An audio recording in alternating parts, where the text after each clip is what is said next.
पिछले भाग में आपने देखा कि अनुराधा ने कृतिका से कहा अगर वो सच नहीं बताएगी तो वो भी मेडिसिन नहीं लेगी। माँ, ऐसा मत कहिए, मैं सब बताती हूँ। और कोई ऑप्शन नहीं था। वो शॉर्ट में सब कुछ अनुराधा को बताने लगी। सोनाली एक मूवी में लीड रोल पाने के लिए उस मूवी के डायरेक्टर के साथ सोने को तैयार हो गई, लेकिन आखिरी मौके पर उसे इसका पछतावा हुआ और उसने डायरेक्टर को बुरी तरह घायल कर दिया और वहां से भाग गई। वो डायरेक्टर हॉस्पिटलाइज है और सारे सबूत सोनाली के खिलाफ है। डैड नहीं चाहते कि इसके लिए सोनाली जेल जाए। वह नहीं चाहते कि सोनाली का फिल्मी करियर बर्बाद हो, इसलिए वह मुझे मजबूर कर रहे हैं कि मैं सोनाली के अपराध को अपने सर ले लूं और जेल चली जाऊं। अनुराधा का बदन गुस्से से थरथराने लगा। बीरेंद्र, यू वास्टर्ड, तुम इतना नीचे कैसे गिर सकते हो? अब अनुराधा को खुद पर गुस्सा आ रहा था कि उसने कृतिका को बीरेंद्र के पास अकेले क्यों छोड़ा। चाहे उसे कितनी भी मुश्किलों का सामना करना पड़ता, लेकिन उसे कृतिका को वहां नहीं छोड़ना चाहिए था। उसकी बच्ची ने कभी उसे कुछ नहीं बताया। न जाने इतने सालों तक वो क्या क्या बर्दाश्त करती रही। सोनाली का किया कृतिका के ऊपर डालना, और कितना नीचे गिर सकता है ये इंसान। एक बेटी की गलती के लिए दूसरी बेटी की जान भी चली जाए तो इसे परवाह नहीं। अनुराधा, जरा सोच कर तो देखो, कृतिका सोनाली की बड़ी बहन है। इस मुश्किल में अगर वो सोना की हेल्प नहीं करेगी तो कौन करेगा? और तुम भी तो ये जानती हो कि सोना ने कितना कुछ सहा है। मैं उसे और कोई तकलीफ नहीं दे सकता। बीरेंद्र ने ये सब कहते हुए एक बार भी नहीं सोचा कि एक पिता के रूप में उसने कृतिका को कितनी ज्यादा तकलीफ दी है। आखिरकार अनुराधा के पेशेंस ने भी जवाब दे दिया। तुम सोनाली को किसी डिफिकल्टीज में पड़ने नहीं दे सकते, लेकिन कृतिका को खुद उस डिफिकल्ट सिचुएशन में डालने में तुम्हें कोई प्रॉब्लम नहीं। बुरे वक्त में मैं तुम्हारे साथ थी, लेकिन अच्छे वक्त में तुमने मेरा साथ चीट किया और मुझे छोड़ दिया। कृतिका ने कितनी मेहनत से फैशन डिजाइनिंग के लिए एंट्रेंस एग्जाम पास कर कॉलेज में एडमिशन लिया, और तुमने जबरदस्ती उसकी पढ़ाई रुकवा दी कि वो तुम्हारी दूसरी बेटे की असिस्टेंट बन सके। क्या सिर्फ सोनाली ही तुम्हारी बेटी है, कृतिका नहीं? तुम्हारे लिए तो सोनाली का पसीना भी गुलाब सी खुशबू देता है, लेकिन मेरी बेटी से तुम्हें घिन आती है। कृतिका का सोचना सही था। अनुराधा इतना गुस्सा बर्दाश्त नहीं कर पाई। अचानक से कांपते हुए उन्होंने अपने दिल पर हाथ रखा। शायद वो सांस नहीं ले पा रही थी। उन्हें गिरता देख कृतिका ने कस कर उन्हें पकड़ लिया। माँ, कृतिका का चेहरा डर से पीला पड़ गया। वहाँ मौजूद डॉक्टर्स और नर्सेस तेजी से अनुराधा के पास आए। उन्हें चेक करते ही उन्होंने कहा, इन्हें तुरंत सर्जरी की ज़रूरत है। अनुराधा की हालत पर डॉक्टर्स को भी अब गुस्सा आ गया। आप सब अपनी फैमिली मैटर्स को घर पर सॉल्व करें। यह हॉस्पिटल है, आपके आपसी झगड़े की जगह नहीं। इस हो हल्ले का फायदा उठाते हुए स्वामिता चिल्लाई, जल्दी कृतिका को पकड़ो। अंबिका आंटी और कैलाश अंकल को समझ नहीं आ रहा था कि वह क्या करे। उन्हें देख के कृतिका ने कहा, आप दोनों प्लीज माँ के साथ रहिए, उनका ख्याल रखिए। इसके अलावा अनिरुद्ध अब तक वहाँ नहीं आया था। शायद कृतिका उनकी पकड़ में आ जाती, इसलिए उसे वहाँ से भागना पड़ रहा था। लेकिन कृतिका बेटा, कैलाश अंकल कृतिका को अकेले नहीं छोड़ना चाहते थे। मेरी चिंता मत कीजिए अंकल, प्लीज मेरे लिए मेरी माँ का ख्याल रखिए। कृतिका ने अपनी तरफ वीरेंद्र के आदमियों को झपटते देख इमरजेंसी एग्जिट की तरफ भागते हुए कहा। लेकिन कैलाश अंकल कृतिका के लिए बहुत ज्यादा टेंस थे। लेकिन अंबिका आंटी ने उन्हें अपनी तरफ खींचा। चलो, हमें पहले अनु के पास जाना चाहिए। अनु अनुराधा का ही निकनेम था। अगर सच में उसकी सर्जरी करनी पड़ी तो डॉक्टर्स को किसी परिवार वाले के सिग्नेचर की जरूरत पड़ेगी। क्योंकि कृतिका यहाँ नहीं होगी तो हमें जल्दी से जाकर डॉक्टर से बात कर अनु की सर्जरी के लिए सिग्नेचर के प्रॉब्लम को सॉल्व करना होगा। अंबिका आंटी की बात सुन कैलाश अंकल को इस बात का ख्याल आया। वो दोनों तेज कदमों से अनुराधा को लेकर जाती नर्स के पीछे चल पड़े। इस दौरान कृतिका लिफ्ट के पास पहुंच गई। ऊपर आ चुकी लिफ्ट का दरवाजा भी खुलने ही वाला था। दरवाजा के खुलते ही वह तेजी से लिफ्ट के अंदर आई और दरवाजा खोल बाहर आने वाले आदमी से धड़ाम से टकरा गई। सॉरी, कृतिका ने उस झटके से खुद को संभालते हुए कहा, लेकिन उसे लगा कि जिस आदमी से वो टकराई है उसका टच और उससे आती महक को वह पहले से ही जानती है।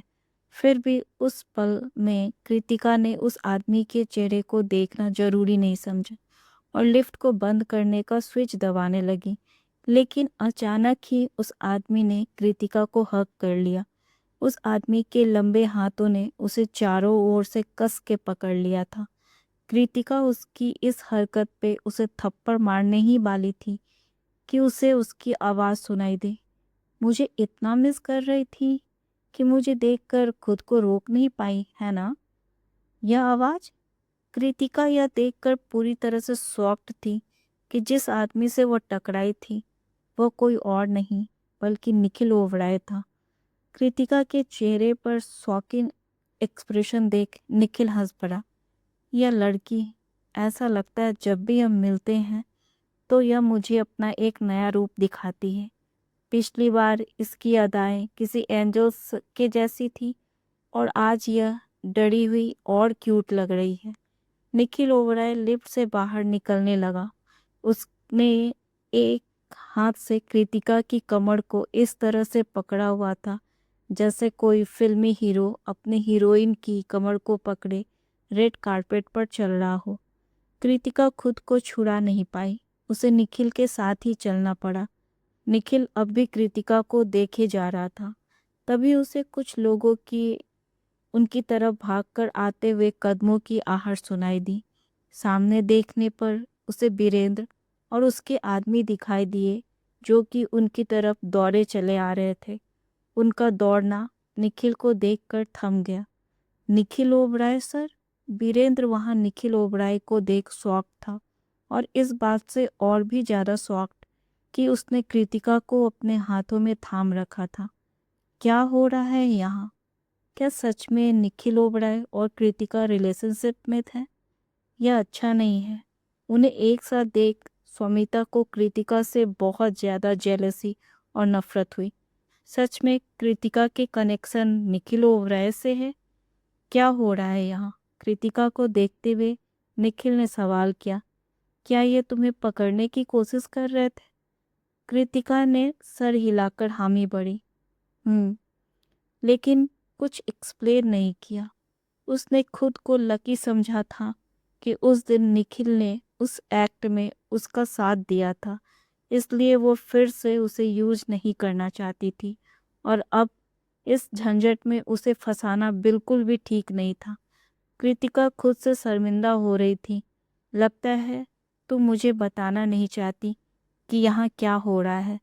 कृतिका ने निखिल की बात सुनने के बाद भी उसे कुछ एक्सप्लेन नहीं किया, लेकिन उससे कहा, आप पहले भी एक बार मेरी हेल्प कर चुके हैं। मैं उसके लिए बहुत थैंकफुल हूँ। मैं एक्चुअली में इतनी बुरी नहीं हूँ कि हर बार आपको यूज करूँ।